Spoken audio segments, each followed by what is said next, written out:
it's Kristen of K-Stykes Designs. Welcome back to my channel.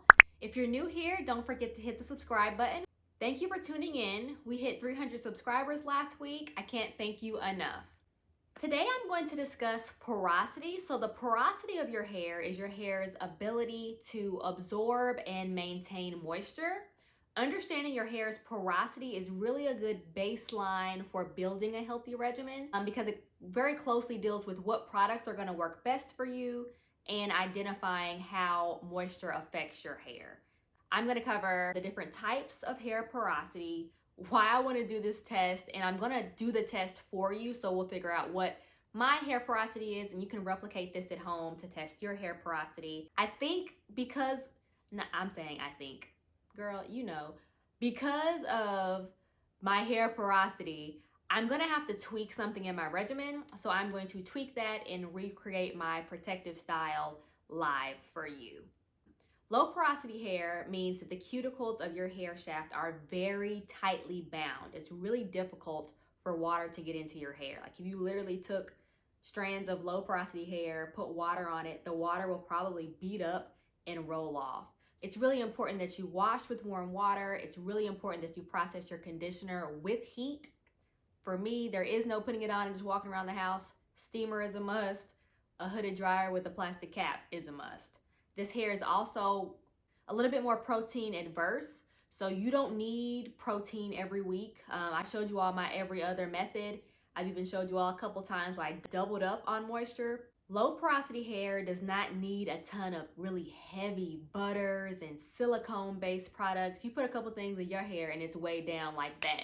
And I have healthy hair, but there's a couple things I need to tweak. One being my oil choice. So I've showed you all my moisturizing and sealing routine, and I've used castor oil, avocado oil, and olive oil. Two of those actually need to go. Really more so the castor oil, if anything, but low porosity hair needs lightweight oil. So grapeseed, jojoba, avocado, safflower oil. Normal porosity hair is kind of like the person who's just right. The hair cuticle is loose, but it doesn't have a ton of gaps and holes in it. The hair takes in moisture, keeps it, doesn't need a ton of maintenance. Your hair does right. Okay, well, high porosity hair is the opposite of both of those. So high porosity hair has tons of gaps and nooks and crannies kind of in the hair cuticle. So moisture gets in really, really easy, but moisture leaves just as easily. High porosity hair, you better wash your hair and apply the leave-in, a moisturizer, and a sealant. You need all those layers to keep moisture in. So this person takes in moisture so quickly, their hair frizzes really, really easy when it's humid outside. This person's hair tangles like crazy once they go swimming. High porosity hair needs a thicker oil like castor or olive. The two I need to give up. If this description kind of sounds familiar to your hair, you're probably high porosity. One of the interesting things about porosity is that it can actually change over time. You can have high porosity hair because of genetics, but you can also have high porosity hair because of damage. So you can have had low or normal porosity hair, but you might have gone overboard with heat or overboard with some type of chemical and actually caused gaps and holes in your hair shaft to where moisture goes in and out really easy. It frizzes easy, it tangles really easy. It's not holding moisture because it's now damaged. So hair porosity can change and can be repaired over time. There are a few different types of hair tests that you can do to test your hair's porosity. One would be the strand test. So some people say just take a strand of hair from a comb or I started looking around. From a comb and rub your hands up and down. If it's smooth, you're probably low porosity. If you feel something like pushing against your hand as you do that, that means you're feeling those holes and those gaps. That would mean you're probably high porosity. The second type of test that I'm going to do today would be the float test. In the float test, you're going to fill up a cup of water, take a few strands of clean hair, drop it in the water and wait 2 to 4 minutes. If it floats, your low porosity. If it's kind of in the middle of the cup, your normal porosity. And if it sinks to the bottom, your high porosity. And the science behind that is that high porosity hair has those gaps in those holes I mentioned. So that hair is gonna take in moisture and sink to the bottom. So that is what I'm gonna test today. I'm doing it, but I'm pretty sure I'm low. Here is my float test to test my hair porosity. Feel free to replicate this method to decipher your hair porosity for yourself. Since I have two different textures of hair, I'm actually going to test a piece of hair from the back and a piece of hair from the front.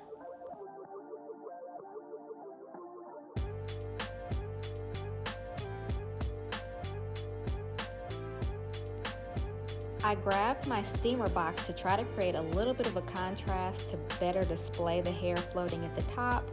But on the back piece, you see it's still floating there, low porosity, and on the front piece, it's still floating, dipped a little, but still pretty much at the top.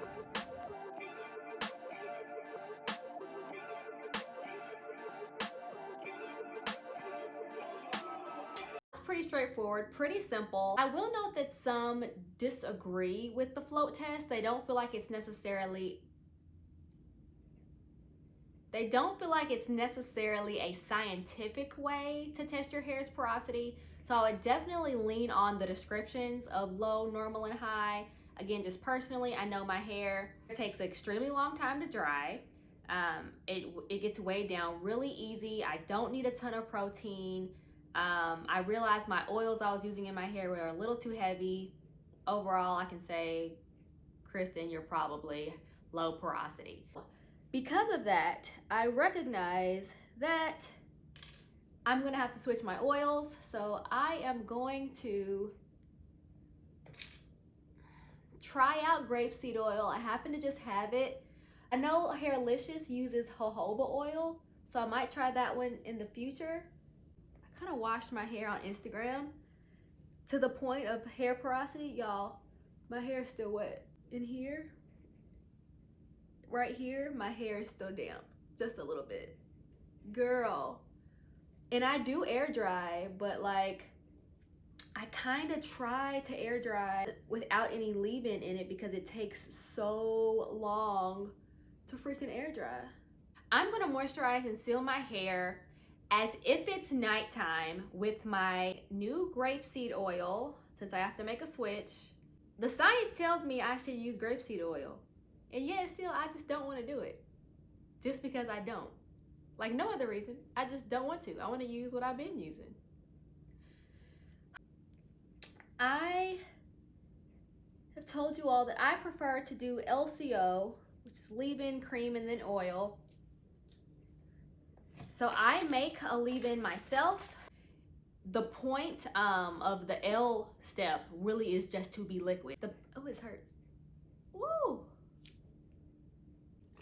The mixture of water, glycerin, aloe vera juice, and or oil, whichever one of those four you want to use for this step is completely up to you. So it's gonna vary. For some people, you might want to use water. For other people, you might want to use water and glycerin. Other people might want to use aloe vera juice. Some people might want to use aloe vera juice and glycerin. So it's completely up to you and learning your hair. I'm sorry, I'm disrespectful. Smelling it reminded me. And I put a few drops of lavender oil. It gives your hair a bit of a spa experience. If you think about the average black hair care product, to be honest, they typically kind of smell like tropical Hawaiian-ish. And the lavender oil in this kind of trumps like everything. And my hair just smells like lavender all the time. So when you curled up next to Bae, he's having a whole spa-like experience instead of like old nasty scarf smell. Yeah, wash your scarf too. I'm just talking today.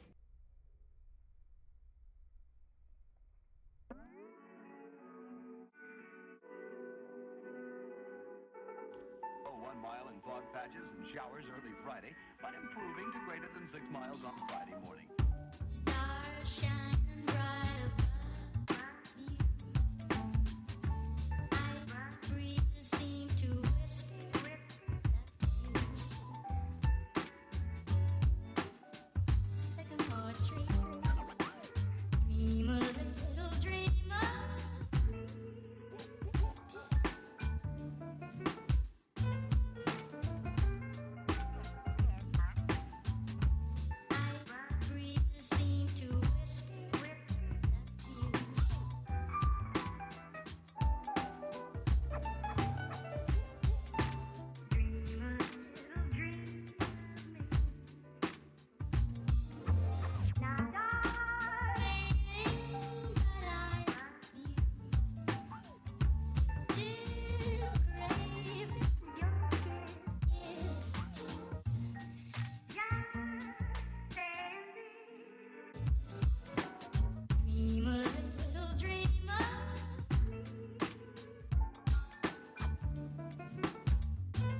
blood in it.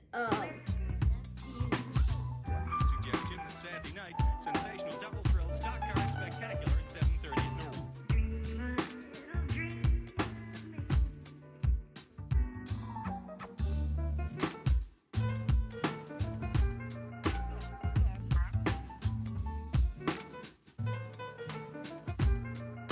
I'm not acting holier than thou because I just started using lavender oil. I just started using lavender oil.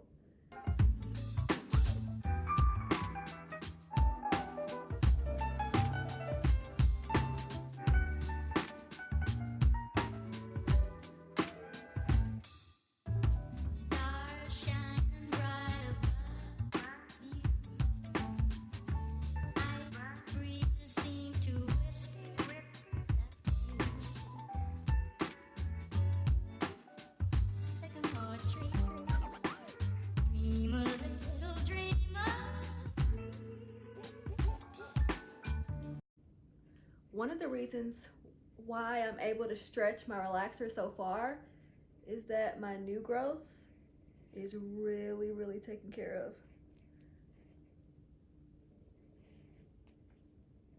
of. Take care of all this new growth. Make sure you keep it really moisturized. Go in, get the scalp. This oil, it's so crazy. I can really tell the difference because it's an oil, but it low-key feels like water. Child, we gonna test it, and if I don't like it, I'm gonna add a little olive in there. The Al Gore's internet ain't about to tell me.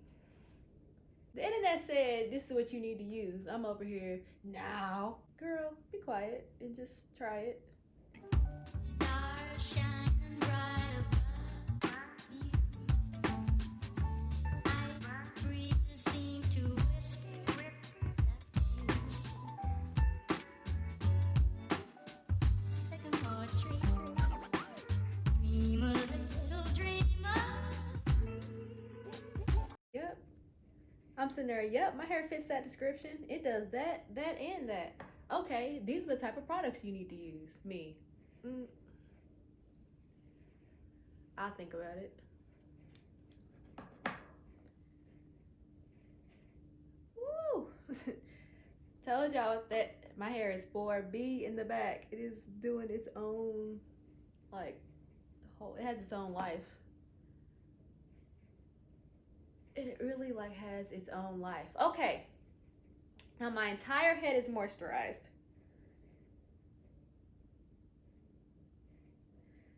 Whew. And I have a mirror in front of me. So I wanted to show you how I achieve my protective style. So I don't love that my hair is kind of damp now. Another side tip, it's not really best to, it's not great to comb wet hair. And I'm essentially doing, so I'm showing you what I essentially do in the morning. So I don't comb my hair.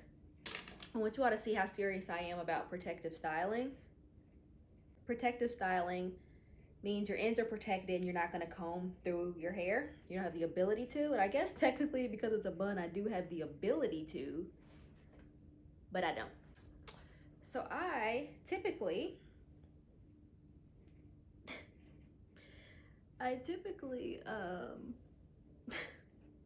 this looks crazy. Hold on, I'm trying to see myself. I literally, guys, just comb the outside. And I feel like I'm setting a terrible example. You really should not comb wet hair. So my hair is typically a little more dry. Now, I know my people love to do it to achieve a slick bun, but you really should not comb wet hair.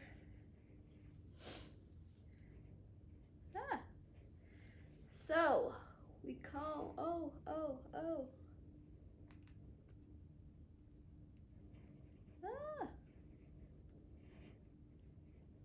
Wasn't moving quick enough. Y'all said y'all want long hair. You want to deal with the foolishness. So we have a sleek look, right? You haven't seen me use a comb one time, just a brush. Brush the outside. So what I typically do, and this is a tip I got from Hairlicious, I only do that once to prevent a lot of tension. Kind of bring it around, and I tuck the ends under.